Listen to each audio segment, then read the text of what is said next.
Welcome to the Once Upon a Sunday Fantasy Football Podcast with your hosts, Josh Kimmel, Dave Campbell, and Justin Bowerly.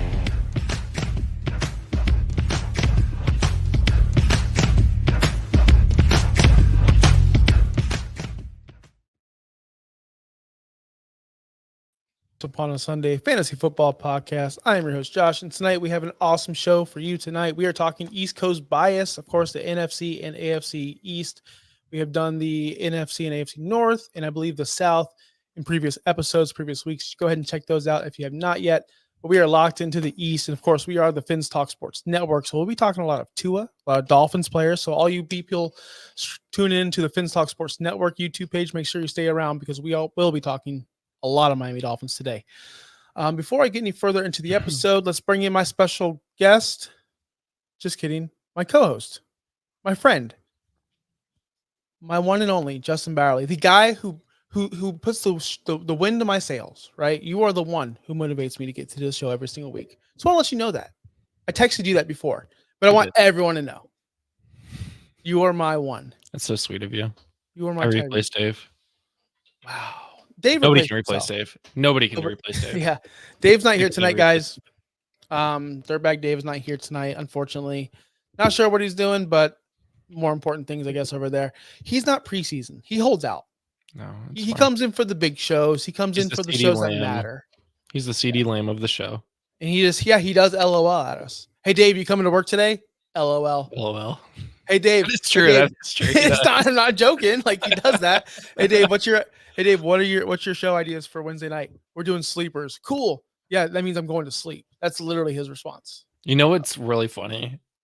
This whole division preview was his idea, and he's been to one of the 3 shows so far. Hey, Dave, great idea, man. I wish you were here for it. It's a good idea.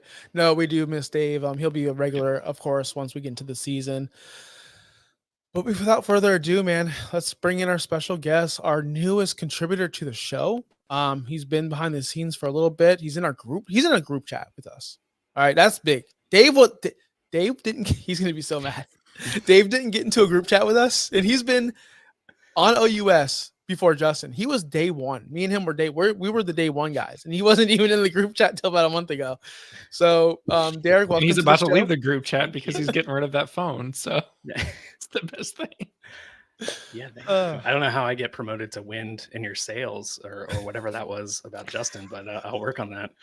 You know, you just have to bug me every day and make me do things I don't want to do, and that's how you do it. Just like Justin's probably the first person to text me every day, almost. It's suddenly sounding like less of a compliment. I mean, sometimes I just want to coast. This guy pushes, right? I'm a coaster. He's anyway pusher. So Derek, welcome to the show for your first time. We are talking the East today, and you are, I believe, in Washington Commanders land, as you said. So this is gonna be a good show for you. And talk about your background. Talk about your background and how did you even join? How did you get a job here? I stalked you guys just incessantly. No, I grew up in the DC area. Whole family of Commanders fans. I became a Cowboys fan, kind of as an act of rebellion. And I missed their whole heyday. So in my whole lifetime, it's been not good. But so I really more into fantasy than anything. That's kind of what keeps me engaged with football. I found, through Scott Fishbowl groups, I found the Super League that Justin and OUS run. So I got in touch with Justin. We started chatting about stuff, and here I am. So really excited. And yeah. So when did you pick the Cowboys? So the first football game I can remember watching was Super Bowl 30, Cowboys Steelers. That's just that was when I kind of came online with football. And they won the Super Bowl. So obviously I'm going to go with them. And also my parents, or my dad and my granddad, like really despised the Cowboys. And I don't know, that's just my personality, I guess. So you are better than win within my sales. We park our cars in the same garage. Because the first game I ever went to, I live, obviously, Tampa Bay. First game I ever went to was a preseason Miami Dolphins Bucks game. And I said, F you, family. I don't want to root for your Buccaneers. And I was a kid.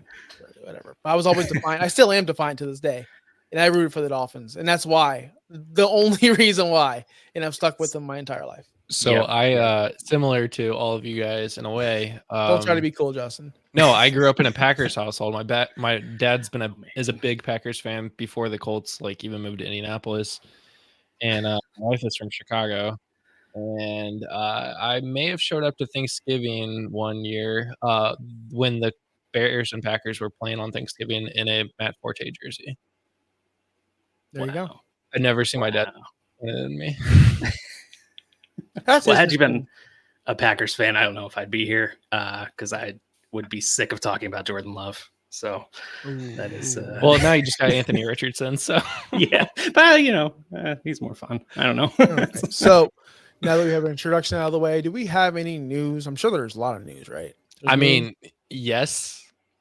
I don't know if this one's really news, but Jaden Daniels is the starter for the Washington Commanders. I didn't realize there was a quarterback competition there.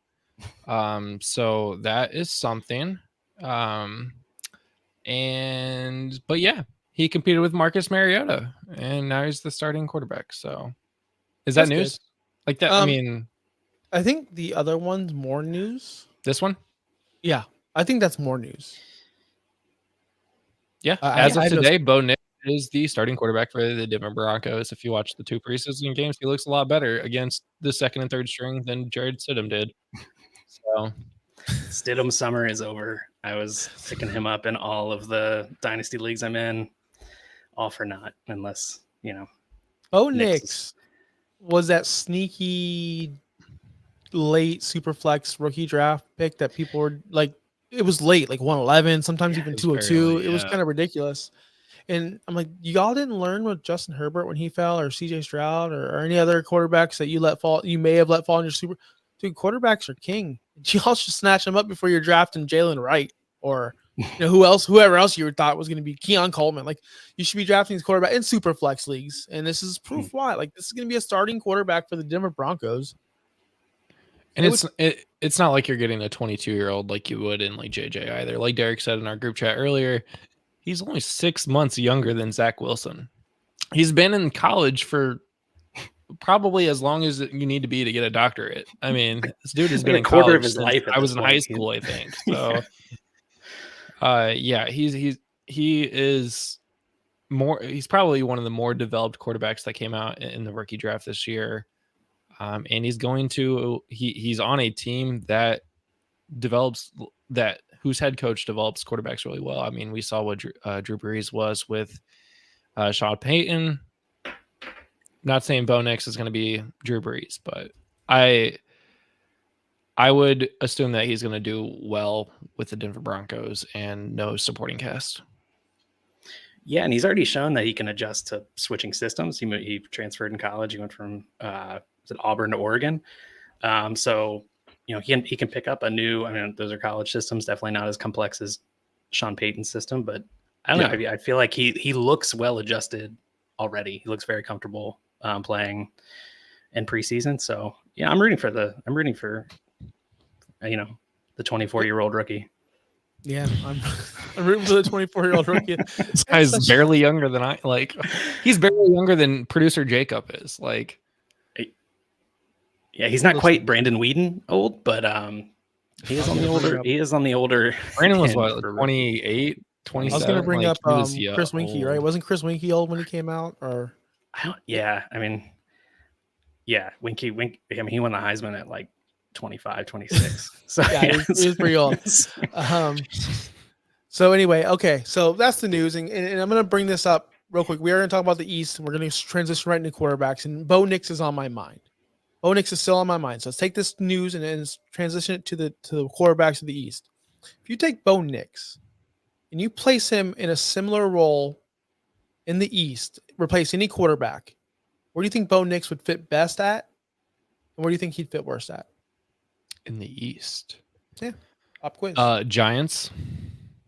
Best? I say no. I say no to that. You don't think the Giants? I say the best scenario is the Miami Dolphins. That's what I was going to say. You Yeah, get the best. I think place anybody in that Mike McDaniel. No, I'm offense, saying, and I'm betting not I on- mean, Justin yeah, probably fair, think- but then you also got to fight against. I mean, are you Well, making this- him the okay? How about the this? I'm starter sorry. immediately? Sorry, listeners. Every quarterback in the East is poof gone. Thanos. Okay. And then Bo Nix is a starter. Bo Nix is a starter. I'm sorry. I Yeah, apologize. the Dolphins. The Dolphins, Dolphins. 100%.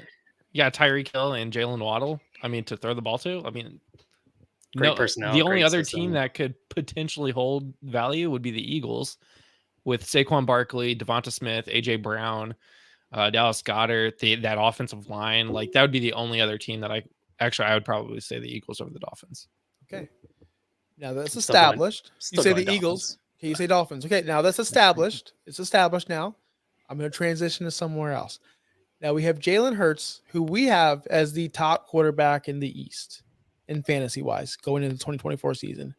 Tua isn't in our top two, and he led the NFL in passing last year. We saw what Tua was doing before good old winter came around.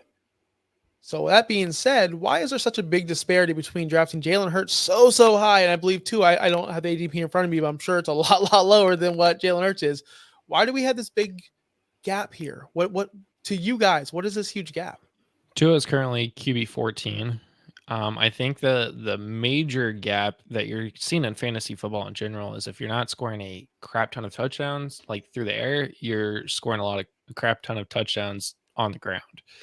Jalen Hurts obviously offers you that rushing upside. I think a lot of people are still factoring in the tush push being a thing even with Jason Kelce being gone.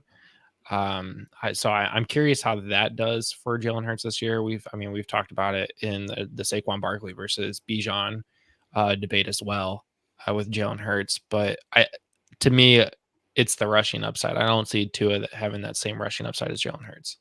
Yeah, you nailed it. I mean, that's it. It's that rushing floor is so valuable at the quarterback position, and you get that out of guys like Jalen Hurts, Josh Allen, even Mahomes to an extent, and Tua just doesn't do that. That's not part of his game. I think he's a really good quarterback, real life football, and he's going to put up a ton of passing yards. So if you have a league that for whatever reason kind of nerfs rushing quarterbacks, he's a great option there. And he's a great option in any league, but he's not going to have the ceiling of the Jalen Hurts and the Josh Allen. I mean, Josh Allen had 15 rushing touchdowns last year. He won't have 15 in his career. So it's just, that's a huge thing when it comes to where you want to draft those guys. Yeah, I definitely agree with everything you guys say. And it's like to bring that up because some people, you're starting your draft, you're opening the magazines. I'm not saying everyone's going to do this, but like, Tua's got Tyreek and Waddle and he scored a bajillion points and McDaniels is a genius. And, actually, in my opinion, Tua's right where he should be drafted because of the lack of rushing upside, and Jalen Hurts offers so much more. And plus, you can argue that his wide receivers are just as good. Like you said, AJ Brown, Devontae Smith. I don't think they're quite there as better as Tyreek because I think Tyreek's the best out of all of them. But again, Tua's going to need to throw 50 touchdowns to keep up with Jalen Hurts' production. Good. So that being said, I'm going to ask you guys the same question, but this time with Jaden Daniels. Now, take any East team. Are we picking the same two teams? Are we still taking the Miami Dolphins and the Philadelphia Eagles as a great fit for Jaden Daniels? I mean, shoot, he's already on the East. So, well, I know he's already in the East, but I'm just throwing things around. Yeah. If the quarterback position didn't exist, yeah. I just think those are the two best ecosystems right now. Yeah, I still think I would player. land with the Eagles, more specifically with the Dolphins because of his rushing upside, because of that Eagles offensive line. He's going to have more time in the pocket, and if he needs to get out of the pocket, I feel like his protection is going to be a lot better to navigate through that pocket to get out and run the ball.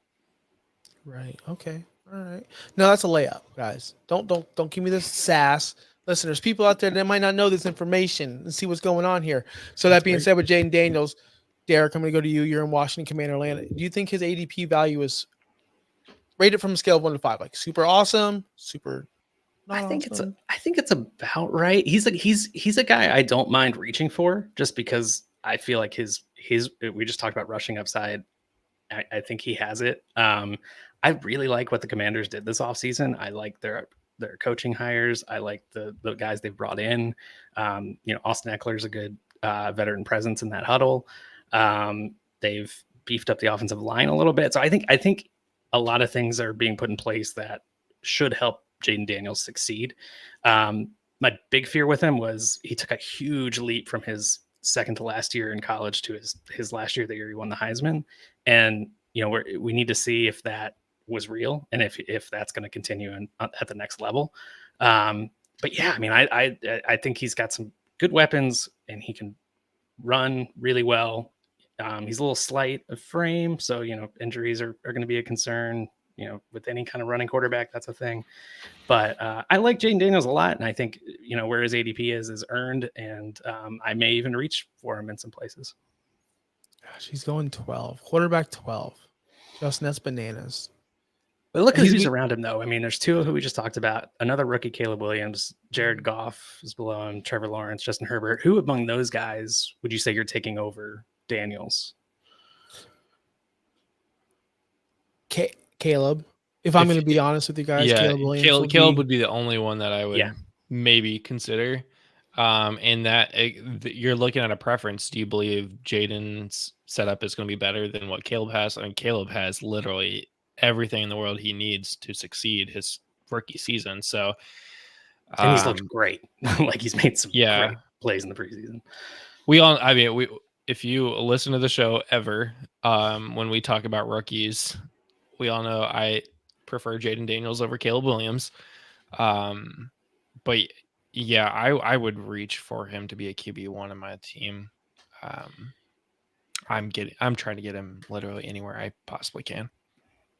I mean, that's very, very smart. I don't blame you on that one. Two was interesting there too. I know we just talked about him. It's funny to have that they're all just jumbled in there. But the interesting person I'm looking at right here, we are going to switch over to Josh Allen. He's still being drafted. Apparently the quarterback won. He lost everything. He lost his best receiver. He lost his best receiver that only can catch balls when he's wide open, Gabe Davis. But he gained a tight end last year, Kincaid. That's all he has, literally. And we're still drafting him at 1. Derek. I think a lot of people. Oh, sorry, Derek. Oh yeah, I'm not. Yeah, I want to get Derek on this one. My bad. Oh man, because I know yours, Justin. But what are we doing? Well, I mean, if you look at last year, Josh Allen kind of lost Stephon Diggs inexplicably around like week 12. Like Stephon Diggs was not present. Can I interrupt real quick? Half of the season, absolutely. That happened the past 3 years in a row. Just no one's noticed it until last year. And they also had an offensive coordinator change too midseason. That seemed to shake things up, and they turned into way more of a run heavy offense, which I think was better. They went on that run and got into the playoffs at the end of the year. I don't know that Josh Allen's a guy that needs a ton of weapons because he is kind of his own weapon. Like he creates his own yards through running. He's basically their goal line back. Now if that stops for whatever reason, they want to protect him, keep him from getting injured because he is the franchise, then, that kind of knocks him down a peg. I don't see a reason not to believe in Josh Allen at this point as from a fantasy perspective. You just got to live with the turnovers, but you're going to get a ton of touchdowns and a lot of rushing touchdowns from him because that's just the offense runs through him in a way that it, almost kind of doesn't with a lot of other quarterbacks. So I that's what kind of, for me, he's my quarterback 1 for those reasons. I don't blame anyone for drafting Josh Allen so high.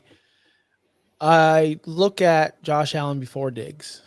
Josh Allen before Diggs was undraftable. He was if you played Madden that year, his rookie year, and this is not a joke, when he threw the ball and this is a video game, this is nothing to do with real football. If you threw a ball with a clean pocket, it still missed by 15 yards. That's how bad his accuracy was in Madden. I don't know if anyone played or remembers that, but it was ridiculous. That's a really good point. And I remember the stat was going around. I don't remember the exact numbers, but once Diggs got there, he had a better completion percentage with Stephon Diggs there in the NFL than he did in high school, his senior year of high school. Like Stephon Diggs may not get enough credit for unlocking Josh Allen the way that he did. So that is a good thing to bring up, that we haven't really seen a good Josh Allen without Stephon Diggs on the field. And Dayball gets that credit, and now he's failing over in New York like we all thought he would. Not kidding. It's tell me where I'm telling lies, because there's only 2 top 10 seasons. Actually, it's only 2 top 28 seasons in offensive were the years he had Josh Allen and Stephon Diggs. Other than that, 28, 29, 32. Tell me when Dayball was a genius. Oh, it was when he had Stephon Diggs and Josh Allen. I digress. I'm going to lightly defend Dayball here, because he did take the Giants to the playoffs his first year. So I mean, he got the best season out of Daniel Jones that we're ever going to see. 15 so touchdowns. I will defend him a little bit there, but yeah, I mean, the last season was a disaster.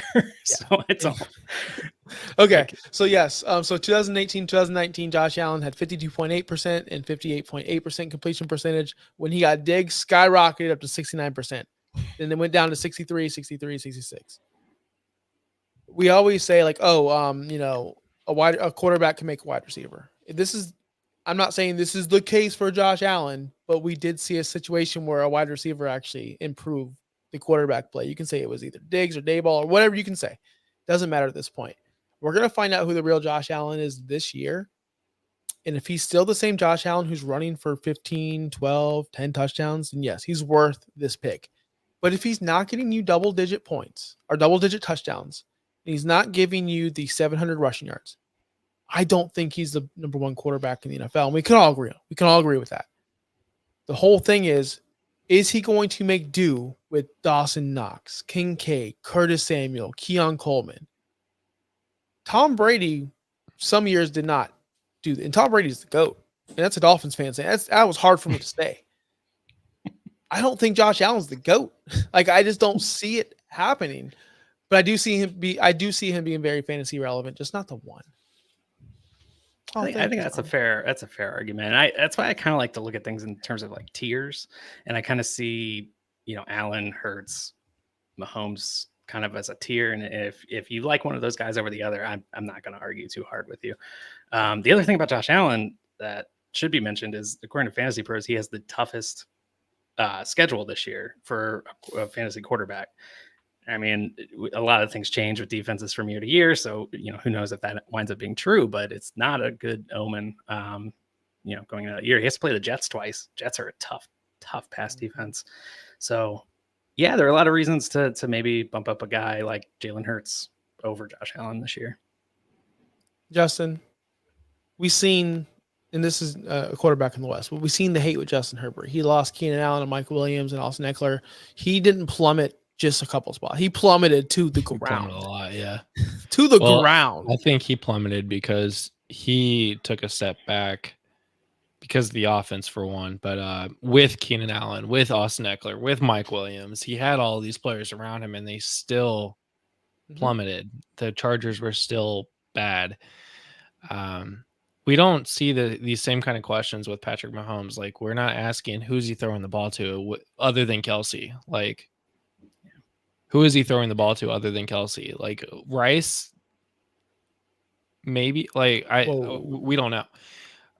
But we are discounting Josh Allen for those exact same reasons, because he has Kincaid and a good relationship with Keon Coleman, a rookie, and Khalil Shakir. Like, to me, I see those rooms very similar. Obviously, Kelsey's better than Kincaid, but we're not. The difference between Josh Allen and Patrick Mahomes, though, is that Josh Allen has a better rushing upside than Mahomes does. He gets the double-digit rushing touchdowns. And the more and more I'm talking and see our rankings, I'm like, why did I have Allen at 3 again? Like, I don't remember why, but I do. So, yeah. I think the other thing about Herbert, to just, I think it should be mentioned. I mean, a lot of people are scared with the Harbaugh Roman coaching that they're going to really just pound the ball and not. Yeah, the thing about Herbert was he was throwing 40, 50 times a game, and that was really kind of putting up his numbers. So there's kind of a hit there too that Allen doesn't have so much. So it kind of makes sense to me that Herbert had kind of a steeper decline, losing his weapons and having kind of a more run-focused regime coming in there. Yeah. Yep. Could not agree more. We're going to move to the running backs, but I do want to say this because I'm a Mahomes truther. I love Mahomes. You do. I do. Is that a truther if you believe that maybe Hold the on. greatest People are hating on him. People are this is the Brady effect or the Gretz. Any great player, they turn. Last year was the turn. Yeah. People turned. People turned on Rodgers, who I still think is the greatest quarterback of all time. Aaron, that is. Oh, that's gonna be you haven't met me. whole separate podcast. You haven't met me. You haven't met me that much yet. But I will say, yes, I think he is a GOAT. But Patrick Mahomes, we've seen him be elite with nobody. That's the difference. We didn't see Josh be elite with nobody yet. So let me see the eliteness with nobody before I can crown this guy. Mahomes, we've seen it. We believe in him. He can still rush. He just doesn't have to. Josh has and when he has to, he does. So dude, Mahomes is so annoying in the Super Bowl. Like he'll just be like, and then all of a sudden, like a 12-yard gain. Like and nobody cares. Like no one makes a big deal out of it because it just looks so seamless, flawless, perfect. He's awesome. Anyway, he is. Running backs, not in the East though. He's not in the East. He's in the West. We'll talk about the West next week.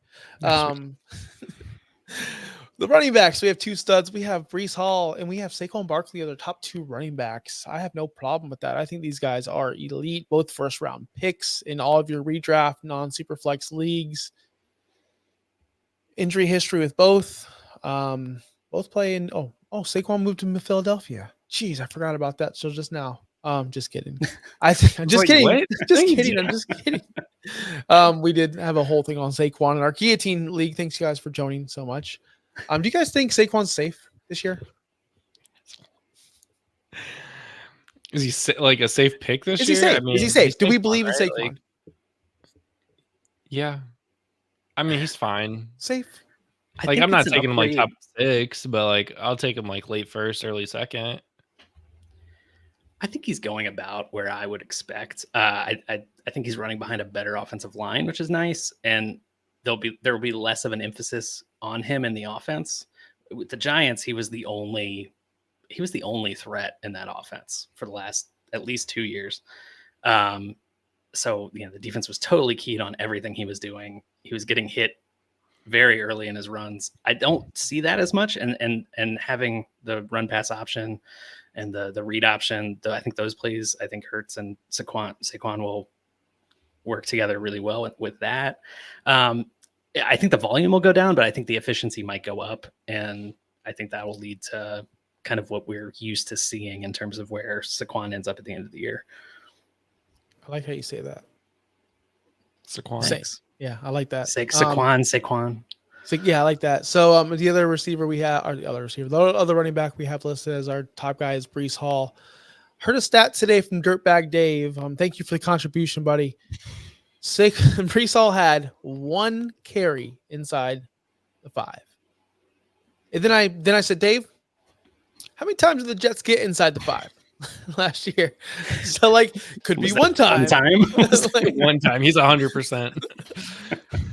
You gotta believe that number is going to go up with the GOAT coming back at quarterback, right? Like this is going to be Breece's breakout. I believe Breece. I do not have him ranked this way because I'm a fraud. I'm openly saying this, but I will not be surprised if Breece is my number 1 running back to the end of the year.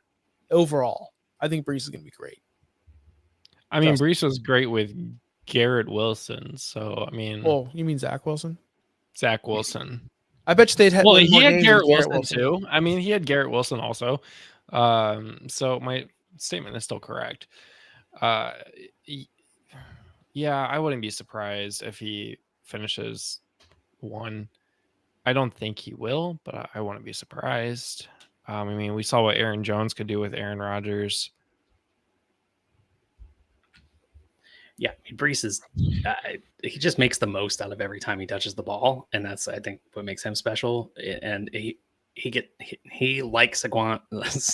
Now I'm self-conscious about how I'm saying Saquon Barkley, but he was similar in that he was getting hit almost as soon as he touched the ball, like on any running play, and he was still making big plays. He was 4th in rushing yards after contact last year, behind just CMC, Derrick Henry, and Najee Harris.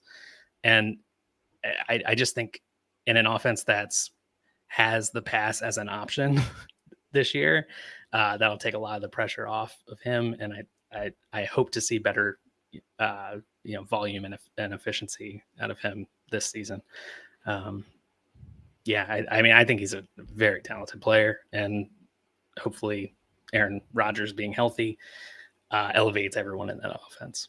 I have to Sorry, think. my faces were not because of your statement. I was looking something up, and I'm All good. confused and perplexed. I have to think. I have to think, and I did not know this stat until I just now looked it up. Full disclosure, I knew he was number 1 in catches at the running back position. I knew that, but then I looked at yardage. I'm like, wait, he was number 1 in yardage, receiving yard. There's no way CMC didn't have that title. Well, he didn't. Brees had that. You got to think that has to go down in 2024, but he only had 994 rushing yards. He had 9 total touchdowns. You got to think those go up. You have to think that. So it's going to be a little give and take. Would you be more comfortable? This is an overall question. Would you be more comfortable having your running back be like Brees, the 70 plus catches, but only about 800, 900 rushing yards? Or do you want that bell cow running back that can catch you about 50 balls? I'm going to ask you, Derek. I mean, ignoring league settings, like if it's like I think I want the running back catching more passes, just because there's kind of a floor there if you're playing in a half PPR league. I guess that's not ignoring league settings, but anytime I want my running backs touching the ball a lot. It's really as simple as that. So if they're catching more passes, that's good for me. And we tend to see the guys, the CMCs, the Brees Halls, the guys that catch a lot of passes tend to be near the top at the end of the season in terms of fantasy points. So I'm good with that. If he's catching a lot of balls, even if they're dump offs. I mean, Alvin Kamara is the dump off king. Like, he had a 15 catch game last year because he was just catching dump offs all day. I am fine with that because that is a great, easy floor week to week. Oh, definitely is. It really is, man. I can't stress this enough. Like the Ramondre Stevensons of the world, which is in this East as well. Are we buying Ramondre this season, Justin? I know he's our running back 55. That's the long joke of the show right now. But are we believing a bounce back from Ramondre's coming? They really don't have anyone else that can tote the ball, and we know rookie quarterbacks can dump it down. Especially whoa. You're already counting out Antonio Gibson. Hey, yes.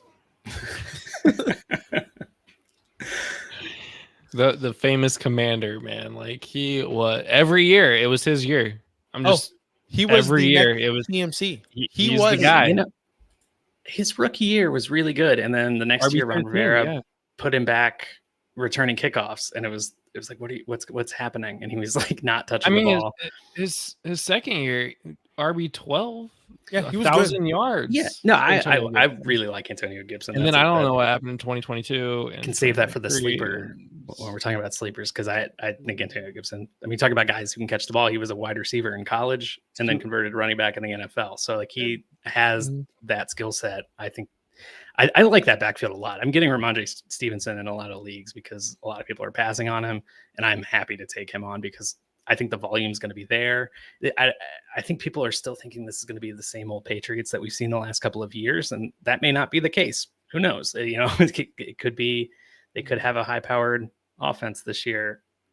He tried to say with a straight face, but I like that backfield a lot. I think they're both very talented backs that complement each other well.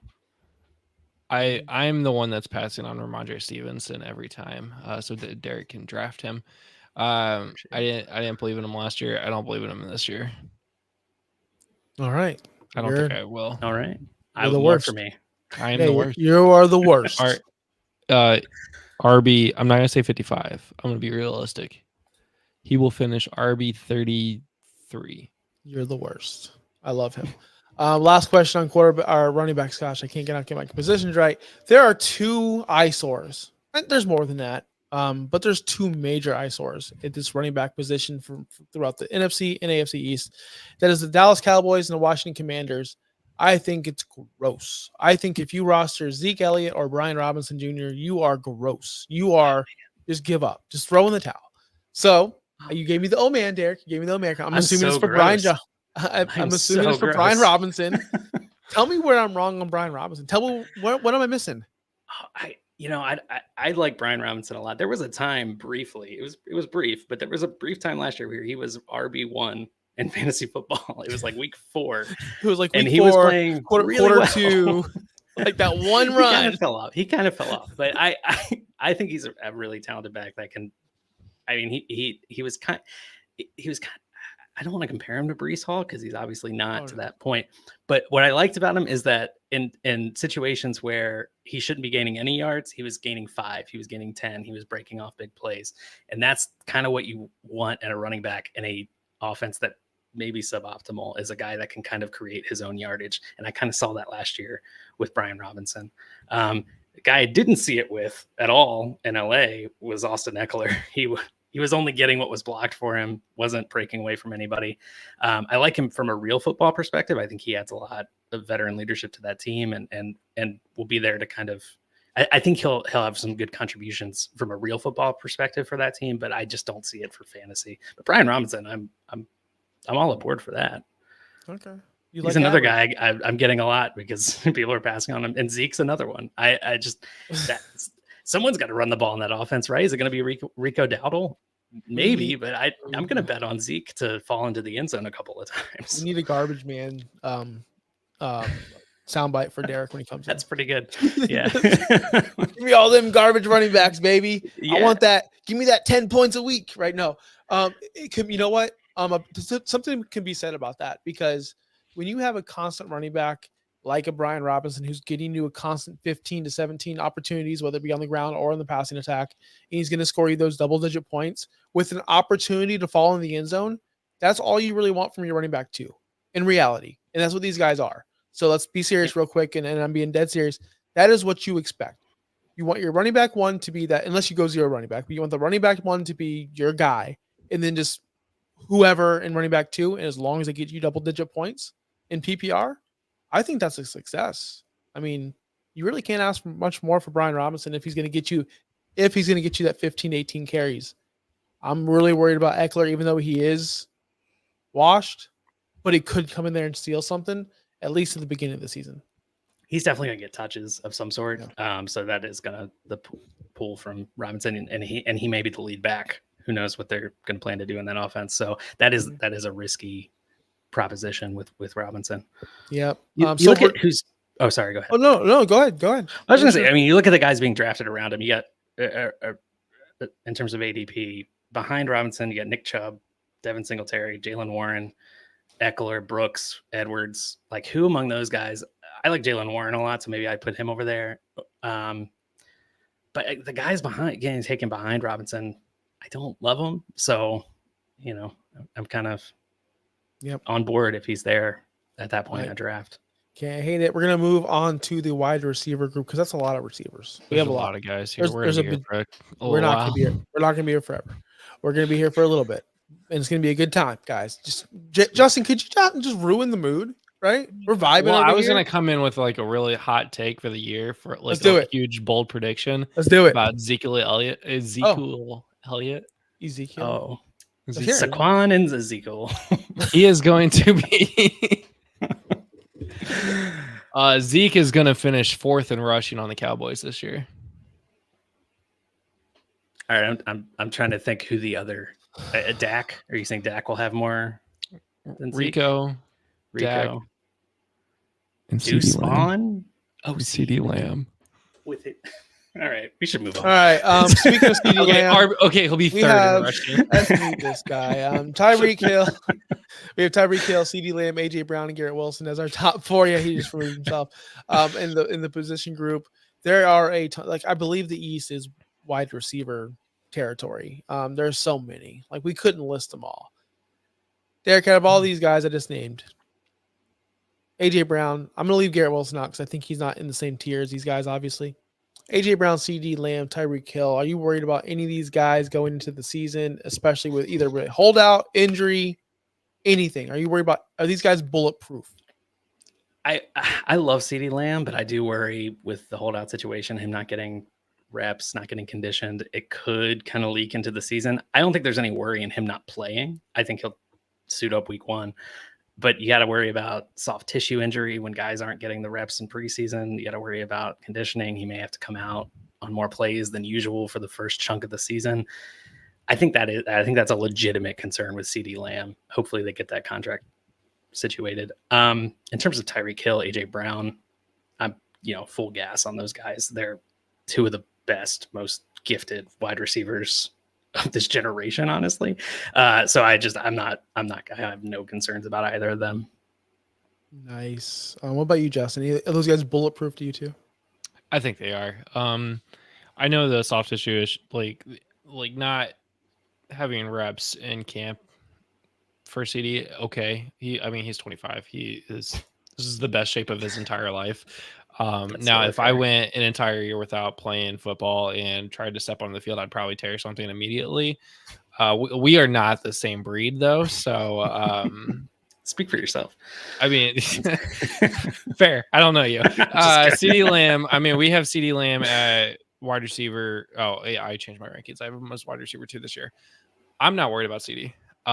Because if you look at the Cowboys roster, who's getting the ball outside of CeeDee Lamb? Like, are we saying Brandon Cooks or Jalen Tolbert is really going to carry the load while CD is sitting on the sidelines? Are we saying Ezekiel Elliott is going to rush for 1,000 yards and have 165 catches on the season? Like, no, that's not happening. So outside of CeeDee Lamb, the best player on the offense is Dak Prescott. And after Dak Prescott, Jake Ferguson, like, yeah, Michael Parsons, Brandon Cooks. CeeDee Lamb is that. I mean, truthfully, in my eyes, CeeDee Lamb is that offense. I'm not worried about him not producing. And honestly, like, but the important part is weeks 13 through 17 in the playoffs for you, like that last playoff push, and then once you get into that playoff. So I'm fine taking him still in the first 5 picks, whether he plays week 1 or 2 or 3. Khalil Shakir, Kendrick Bourne. Who do you want as your flex? Khalil is wide receiver 1 right now. Kendrick Bourne, we keep saying Kendrick Bourne is going to be good, but they also added Jalen Polk, Javon Baker. Demario Douglas started doing well last year. They added KJ Osborne over the offseason. I think Kendrick has a tougher time to actually truly be number 1 in targets for the Patriots. When you bring in a rookie quarterback, I always like to pair them up with the rookie wide receivers. I feel like their bond in rookie camp carries on into camp, which carries on to the preseason and then into the season overall. So if I'm looking at those between Kendrick and Khalil, I'm going Khalil. Derek, better quarterback also. Fully agree with you there. I really liked what I saw out of Khalil Shakir down the stretch and in the playoffs last year. I don't think he's going to wow us and, come out here and be a top 12 wide receiver or anything. But I think he could be a serviceable flex with decent volume. So yeah, I mean, I'm kind of with you there. There are a lot of like small mouths to feed in New England. None of them, I don't think any of them are going to burst out, but I would prefer to have on my team from New England, Jalen Polk or Baker, just because, the rookie upside and the things you said in terms of, building chemistry with Drake May. So, in the chat off the Schneid front of the show, yes, we are comparing them. You know why? Because Justin has them as wide receiver 1s, and I just read off the list. That's what the depth chart says. It's not me. I'm just putting it what Justin says. That's what the official depth chart says. I'm just putting what the official producer says, or the boss says. I'm just the minion. I'm just the minion. All right. Here's my next question off the Schneid. Hope you're happy with this one. Hold on. Former guest of the show. Current friend of Josh. Very awesome guy. Anyway, Jahan Dotson. We're over here in Washington Commander land. I gotta get your. Is he the new Ronald Jones? Is he the new Are we just gonna talk about this guy until he proves that he's a nobody? Or are we high hopes for this guy? It makes me sad. I think he's a really talented player, and it just hasn't worked out for him for whatever reason. There are some troubling reports out of camp that he didn't have the wide receiver 2 position locked up in Washington, and that I think it was Olamide Zaccheaus was pushing him for that spot, which is not good at all. So I don't know. I'm not ready to hang it up quite yet with Jahan Dotson. He's another guy that's like plummeting in ADP, and he's in the range where you're throwing darts anyway. So you're kind of betting on the athleticism and the talent, hopefully change of coordinator, that all of that stuff working out for him. But it's tough times for Jahan Dotson. Tough times. I was looking at graphics stuff for the season, and I looked at one from last season, and it was talking about we were talking about guys that this is going to be their breakout year. Of course. And Everyone said that. Dave had Jahan Dotson as his fantasy sleeper last year. Of course, everyone was on. Dotson wasn't a sleeper last year. Everybody was on him. Everybody. To be fair, he also had James Cook. So. Hey, off the schneid, great comment. Yes, he said every NFL running back record with Ronald Jones because he was fast, but he wasn't good at football. And I tried telling everybody. Nobody wanted to listen. Let's fast forward to the tight ends. We don't have much to say on tight ends. No. Dalton Kincaid is the actual. I don't know why. Why is Dallas Goedert in red? Who's the Dave? That was Dave. Dave. Dave. Yeah. All right. But anyway, if there is a sleeper from this group, or not a sleeper because we're going to draft sleepers, but if there's a tight end besides Kincaid, let's take Goddard out of it as well. Are we taking John New? Are we going to reach on Hunter Henry? Do we believe in Jake Ferguson? Where are we going if it's not Kincaid in this division group? Justin. I think Derek. I think if you're waiting on tight end, you could do worse than Hunter Henry.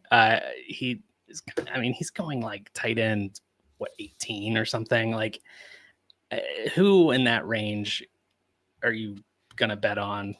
You might as well. Go with Hunter Henry. If Drake May winds up being the starter, we've seen good success, and with rookie quarterbacks looking for their tight ends, that could increase his volume. He had, I think he had a tight end 1 week last year. He's pretty touchdown dependent. It's tight end sucks, man. It's hard out there. So if you're waiting at tight end, you could do worse than Hunter Henry a lot of weeks. Thank you for that comment, by the way. Do you know who Professor Thomas is? No, but it was hilarious. Hold on, I gotta say this. I know I'm gonna interrupt the show, but I was called a caveman tonight, and on No Holds Barred, I do a wrestling show. Yeah, thank you for that. I do a wrestling show on Saturday nights with my buddy Bobby, not my buddy Bobby, the literal boss of the network, Bobby. And we do a wrestling show. And someone said I look like an ugly sister of Shawn Michaels. So I don't know if the caveman's a step up or if the Shawn Michaels was.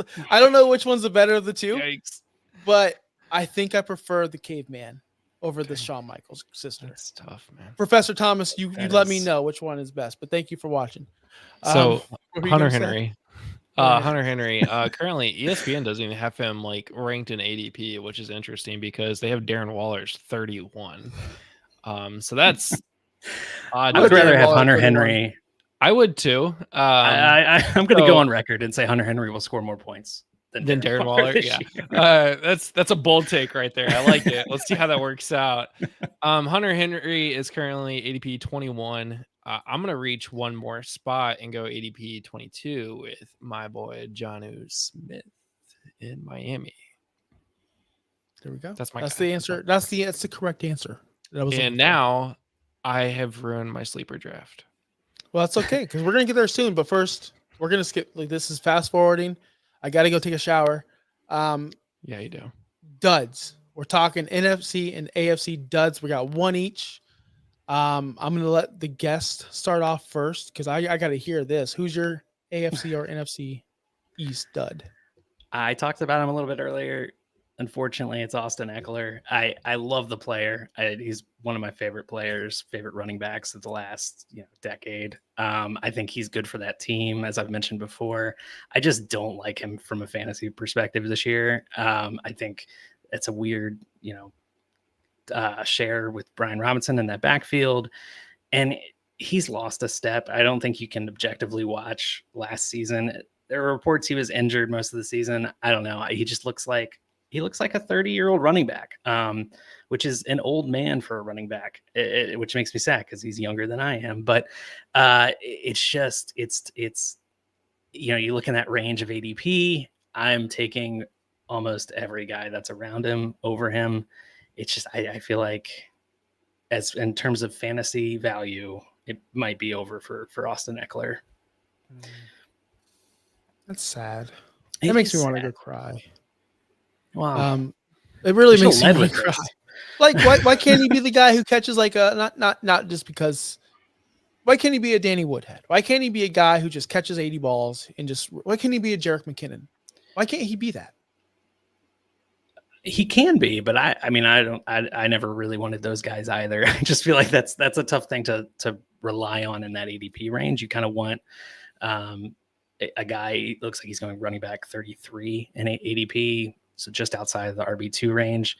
There are guys in that range. I mean, Devin Singletary, Jalen Warren, Jonathan Brooks, Gus Edwards, Tyjae Spears, Chase Brown. I want all of those guys over Austin Eckler. And because of that, I'm ending up with no Austin Eckler. And that's just going to be how it is this year, I guess. It's going to be how it is. Justin, who's your dud? I asked you if I could be 2 on the nose today, and you said it's fine. So I'm going with Daniel Jones. Daniel Jones's ADP takes him completely out of even just being drafted at this point. His ADP currently QB 32. We have him somehow ranked 27. I don't understand how he is ranked so high. Wait, who's high? Daniel Jones, QB 27 for our rankings. Man. Yeah, it's tough. I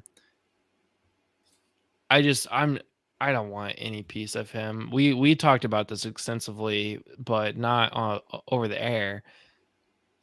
We're still looking at one season of Daniel Jones, and I think that's why people even consider drafting Daniel Jones, because he finished as a top 10 QB one year where he ran. He was quarterback 8 that year, where he threw 15 touchdowns and ran for like a bajillion yards. Seven rushing touchdowns, 708 rushing yards, 3,200 yards, 15-5 touchdown to interception ratio. Last year he played 6 games and had 6 interceptions. That wasn't even the least amount of interceptions he's thrown all season, in his career. But the argument is he hasn't had anyone to throw to, which I'm so sick of this argument. I really am so sick of this argument. We see time and time again where a quarterback will say, I don't have any weapons. And then the backup will come in and Joe Flacco will just ball out with whoever he has, and that's just an example of a quarterback last year. Daniel Jones just doesn't have it. I don't think he didn't have it when he got drafted. He's just not made for the league. I mean, he'll be fine as a super flex, option in your third spot. If you have to play him in your second, that's fine. I'm okay with that, but I don't see the magic happening for Daniel Jones. And unfortunately, they signed him and they're stuck with him for a little bit. And I feel so bad for Neighbors. Free Neighbors, man. That does suck for him. Yeah. Stuff. So yeah, he's a guy I don't mind having if it's a super flex best ball league, because he will give you a random quarterback 1 performance from time to time. I'm looking at the 5 games he started and finished last year, and his finish was QB 28, QB 1 week 2, and then 31, 24, 26. That's not great, but you kind of want that quarterback 1 performance, which is why I kind of gravitate toward him more in best ball. But yeah, I mean, it's dark times for Daniel Jones, and hopefully not for Neighbors. I would like to think Neighbors can elevate him a little bit, but I don't know. It's tough. Who was the Commanders quarterback last year? Sam Howell. Okay. Yeah. He finished quarterback 11 last year, right? He did. He was pretty good. He wasn't great. He was just a fantasy monster, right? And that's there were the last 3 weeks of the season, he got benched at halftime. There was a period late in the season he was leading the league in passing yards. Yep. Average 16.8 fantasy points per game, almost up there with Tua. I mean, Tua's right above him, but so that's setting the precedent that he was a good fantasy quarterback. He was throwing a ton of yards. Okay. Who was his primary target? Or should have been his primary target? Terry McLaurin. Terry McLaurin. Okay. He's a dud. He is a complete dud. Now you're drafting him late. You're drafting him, I think, wide receiver 30 in PPR leagues, which is actually decent value because that's what he is. That's what he is. He's a wide receiver 30. And I finally realized that last year. And I tried to sell him in every single dynasty league I rostered him in, and I was unsuccessful. And I still have him. And it's unfortunate because I'm so sick of starting a guy that catches 4 balls for 56 yards and just does nothing for my fantasy team. And he's going to do that again this year. And you're going to put him in you know what's going to happen? You're going to put him in your slot, your flex position. You're going to be like, oh, he's Terry McLaurin. He's got a cool nickname. Matthew Berry calls him this, yada, yada, yada. But in reality, he's got 0 upside. And he shouldn't be starting in any of your leagues. And he shouldn't be drafted as wide receiver 30. It's kind of ridiculous at this point. The guy has never finished. This is crazy to me. Points per game, never finished in the top 19 in a season. Never. He's always in the mid 20s or early 30s. I'm looking at his stats last year. I knew they were bad. But I didn't know they were this bad.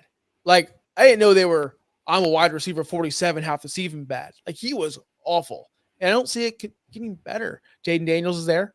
But is Jaden Daniels going to throw for the volume and for the yardage and the air yards that Sam Howell did? You got to hope he does, because that's the only saving grace. If a young rookie that shows some spark, that gets this offense moving, that's the only savior for Terry McLaurin. I just don't see a situation where you tell me the wide receiver that runs the second most routes in the NFL, because he did. He ran the second most routes in the NFL. He's on the field just doing cardio, and the man is not producing for you. Now, you're going to say, Josh, you could be my wide receiver 3. He's this, yada, yada, yada. I'm getting him super late. It's fine. It's cool. Do you really feel good with Terry McLaurin in your starting lineup? Or would you rather have a guy like Keenan Allen, who we've seen last year was wide receiver 8? You can get Keenan Allen 2 spots later, and he's playing with Caleb Williams, and that offense looks fun, and he's going to get 160 targets. What are we doing? Jaden Reed, another person. You got Jordan Love. You got a young quarterback, pass-happy offense. The guy's going to throw for a bajillion yards. Jaden Reed is one of the primary targets there. I just don't know a situation where I'd ever want to look. Chris Godwin. Chris Godwin's going to outperform Terry McLaurin, people. It's just a fact. And he's going later. Rashee Rice, playing with the best quarterback in the universe, going behind Terry McLaurin.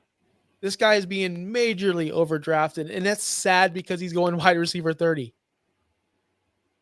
I just don't see a situation where he actually performs to this wide receiver 30. If I'm wrong, I'm wrong. Yeah. But I don't think I'm going to be wrong.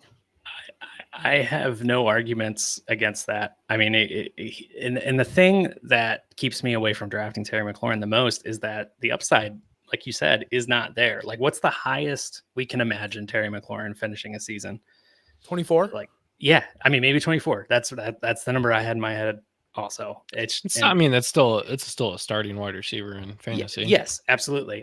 But guys around him, you mentioned Keenan Allen, you mentioned Jaden Reed. I mean, Calvin Ridley, even like I could see Calvin Ridley creeping into like the top 20. Like, yeah, I can't see that for Terry McLaurin. Like, I don't see that scenario playing out. So, in that range of the draft, you're kind of looking for upside. And it's not there. I mean, if you want a nice like 8-point floor. Sure, but no, I'm not. McLaurin's another guy. I'm probably not going to have on a single team this year. I'm totally out on McLaurin. I believe Justin's in. You can tell by his face. It's okay. It's okay, Justin. I think McLaurin will still be a starting wide receiver in fantasy this year. Not even in just flex positions, borderline flex starter. I think with Jaden Daniels, he's going to have probably the best year of his career. But if he doesn't, I'm out. Okay. It's kind of like Jahan Dotson's like, this is the year, right? Like, all I'm saying is if your quarterback goes bananas like Sam Howell, although he did throw a bajillion interceptions, not a real good NFL quarterback, and your top receiver was still that, it's a Terry McLaurin problem, not a system problem. All right, we're going to go into the sleeper draft. Yes, every single division preview, we draft our sleepers. That means I can't get the guy I want half the time because they know who I want, which is okay. I adjust. When they zig, I zag. And what's going to happen is we're going to go 3 rounds. We're each going to name a sleeper. And we always let the guest go first. So, Derek, kick us off with your first AFC or NFC East sleeper. All right. Mine is going to be Ben Sinnott, the tight end for the aforementioned Commanders. We just talked about them quite a bit. I think it's there for him to be a top, maybe a tight end too. And right now it's not where he's being drafted. I think he's another guy. If you wait at tight end, he might be there for you. If you're in a tight end premium league, I think he eventually could walk and could be a legitimate flex maybe later in the season. He has to be out Zach Ertz. We saw that with Zach Ertz and Trey McBride were in the same offense last year, and Ertz got hurt. McBride came in, played great. It's the same sort of thing where you have a rookie quarterback. Rookie quarterbacks and tight ends, they can often be a nice safety net for them. And he's performed well in camp. I just really like the talent. I think he's a really good tight end coming out of the draft. Deep sleeper maybe, but that's my first guy. You went real deep, real fast. I went real deep. Yeah. Real fast. Anyway, Justin, I'm gonna let you go second this time. Well, you go second. Oh, yeah, thank you. Second. I get my guy then. I'm gonna take Jonnu Smith. He killed it even with Kyle Pitts competing for his job last year. We talk about Jonnu a lot. Now he's going to Miami on an offense that is explosive. I don't think they really got to use their tight ends correctly last year with Gesicki and they didn't have Gesicki last year. They had Durham Smythe. Darren Smythe, who ran. If you look at his numbers, he ran a ton of routes. It was just all cardio. So yeah. So Jonnu's not that guy. Jonnu is a stud. He has been good on every team except for the Patriots. I think. Yeah. I guess he's not a stud. He's a sleeper. So yeah, I'm gonna go Jonnu Smith. He's a stud. You can say he's a stud. Okay, my sleeper. And this is crazy that he's a sleeper, but it is what it is. It's the 30-year-old wide receiver playing for the second. Well, actually, the GOAT. I'll say he's the GOAT. He's playing for Aaron Rodgers. I'm going with Mike Williams. Mike Williams is going to be a kind of productive player for your fantasy team this year. I would take him over Terry McLaurin in most situations just because of the price. You're going to get him super late. Where's he going? I just had him. He's going, I think, wide receiver 56, which is. Are you kidding me?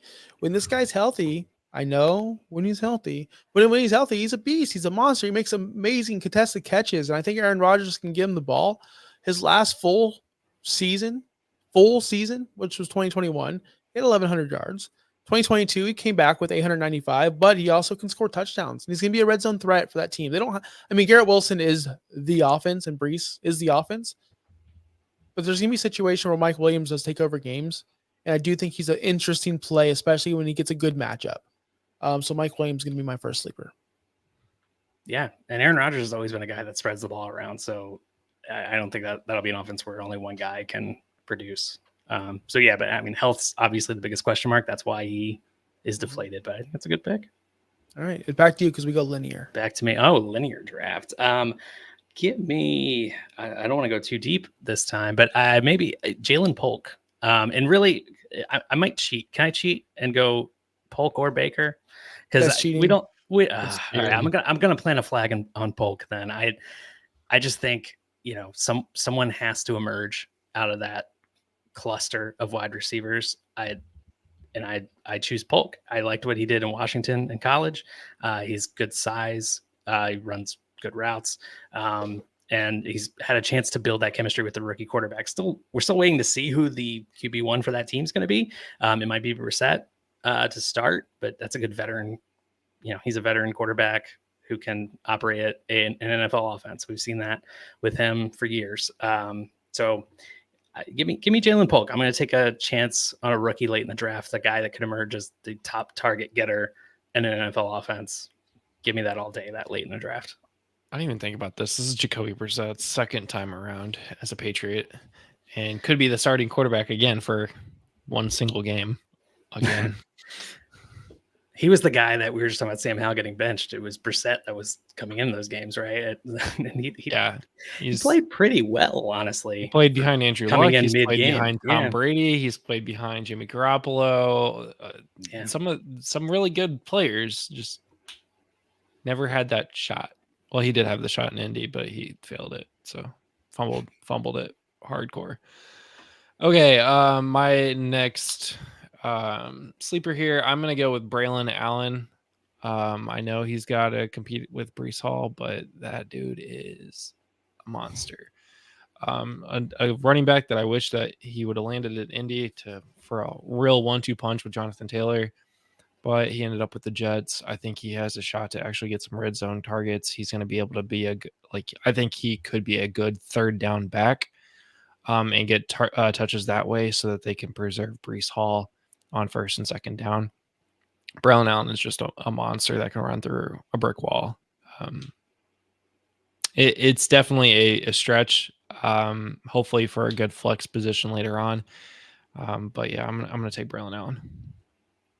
Okay. I enjoy that. Okay. Good pick. Yeah. Good pick. I'm going to go a little bit, oh man, there's so many people I want to pick, but I'll do this. I'll go Miami Dolphins, and I'm going to go Kalen Wright. Now I know his name is Jalen Wright, but in the sheet it's Kalen.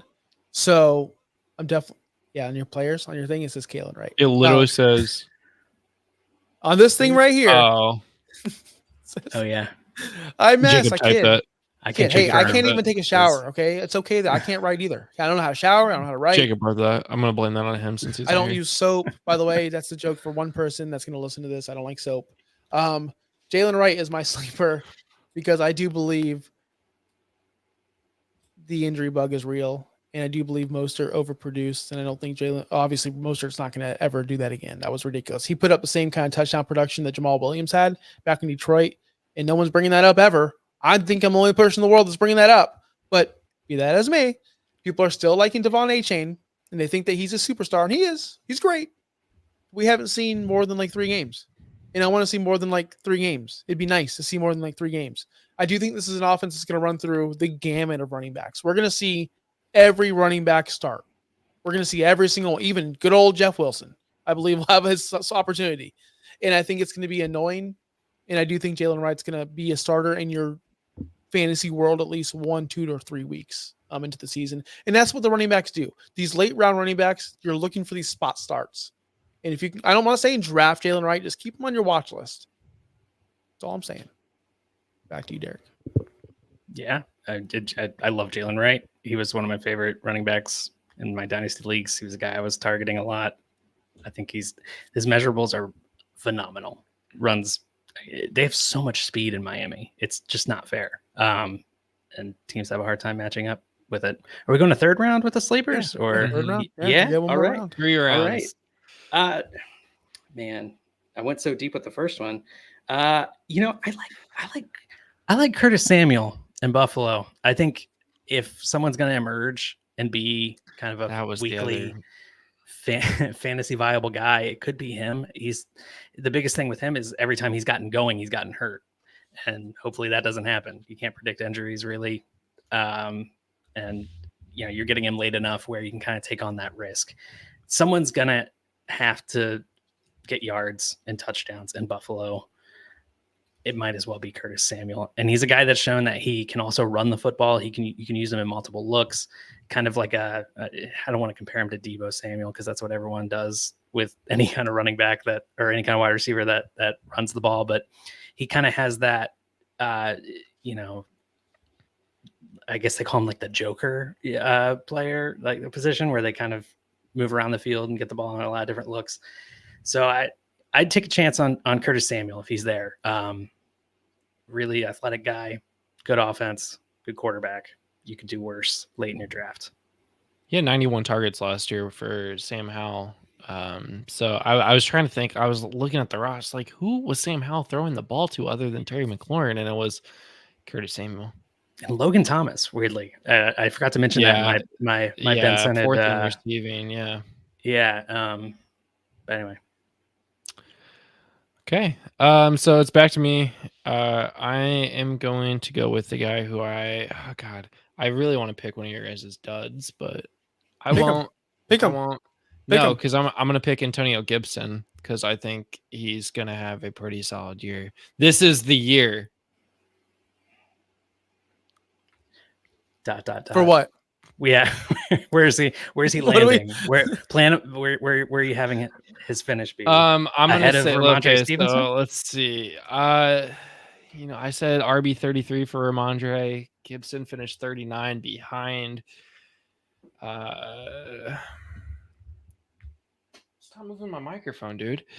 I'm gonna say he's gonna finish RB 34, which is a flex player. Well, no, That's it's not terrible, really a Jesse. flex player. That's It's a bye week. It's a bye week RB2. We'll call him. There you go. All right, But he'll I'm be a picking good bye week RB2.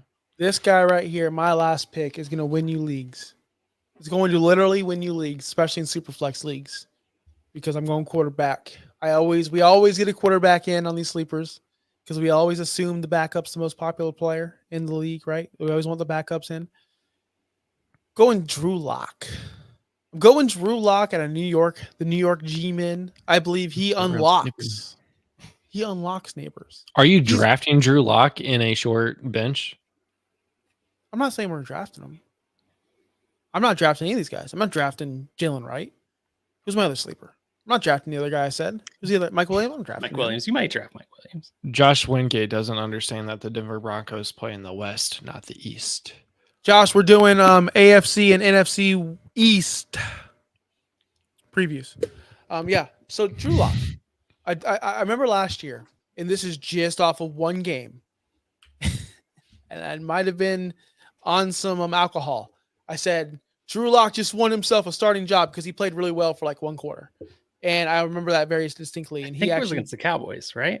I don't remember who it was against. That's the whole point of this thing. I don't remember who against he played. an East team though. Yeah, but it was really, really, really good. And I'm like, this guy has swag. Let's get this guy on a team. Why does Sam Darnold get 1,000 chances? Why does Baker Mayfield get 1,000 chances? Why does everyone get 1,000 chances? But there's some guys who just don't. Maybe it's something we don't see behind the scenes. Drew Lock is one of these guys who's got pizzazz. He's got confidence. He's got I'm a fan of Drew Lock, and I want him to succeed. And I do see him starting eventually because we all know Daniel Jones ain't starting 16, 17 games.